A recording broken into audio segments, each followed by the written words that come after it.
Hello everyone and welcome back to Sandy Says. In today's video, I'm going to show you how to set up and play Daniel Tiger's Neighborhood early reading game.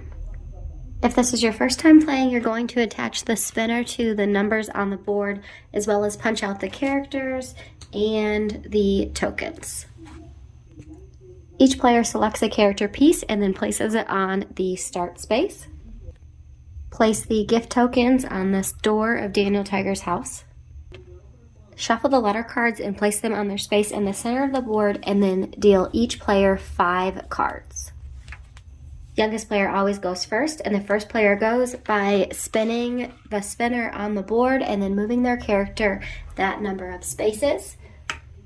If the spinner lands exactly on a line, then they just get to respin again. All words that can be created in the game can be found on the word list that is on the inside of the box. When a player lands on a letter excluding any vowels, Q and X, they will then search the cards that are in their hand for ending letters that will complete a word. If they have an ending letter, then they will place it next to the board completing the word. So for example, if this character landed on B, you would then put the IN next to that, making the word bin. If a player lands on a vowel space, A, E, I, O, or U, the player for the letters A, E, I, O, and U. If a player lands on a vowel space, they will look for a word ending a card in their hand that starts with the same letter. So for example, if this character landed on the vowel letter A, then you could lay AT next to the space, matching the vowel letters but not making words. Because there are so few short words that start with the letter Q or X, if a player lands on the Q or X space, they may give a gift token from the center pile to the player that has the fewest gift tokens if that player is able to make a word on the last letter played. So for example, if player A lands on N and they played NOT, and then the next person landed on Q, then player A would go back and try and make a word with N, and then player B would be able to give player A the token from the middle.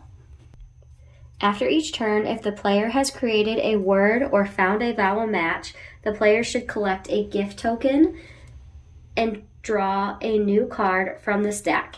Each player should always have 5 cards in his or her hand. If the player is unsuccessful, no gift tokens or cards are collected. Continue to play counterclockwise. If all of the word ending cards have been used up, collect them from the center of the board, around the board game, place them in the center, shuffle them, and then restart. And for a bonus token, the first player to get to the end of the board where it says the end, they earn a gift token. To win the game is over when all players have reached the end. The player who collected the most gift tokens at the end of the game is the winner. The goal of this game is to encourage players to develop letter and sound recognition skills to be able to put together simple 3-letter words. Adults can encourage players to develop important skills by doing the following things. Point out letters on the board game and the sounds that they make. Use words and pictures on the board to reinforce this. Each letter has a picture of something that starts with that letter on the board. If a player makes a word that is meaningless, for example, zet, reinforce the sounds that the player has to put together to make zet. Those are great sounds, but that is not a word. Can you find a word ending in the card in your hand that will make a word? Names are okay in this game. Ben, Jan, or any name that can be created on this board counts as long as you can confirm the correct spelling. If you are in doubt, you can verify words in this game. Either check the word list on the box, or as a general rule, players must be able to divine or explain a word to get credit rather than guessing, and collect gift tokens. It's okay to use a dictionary. If a player makes a word that's objectionable or inappropriate, calmly guide the player to choose different words. Choose a different word ending card in his or her hand to make a new word. In this game, players can make at least 175 different word games to find the list of words on the platform of this game.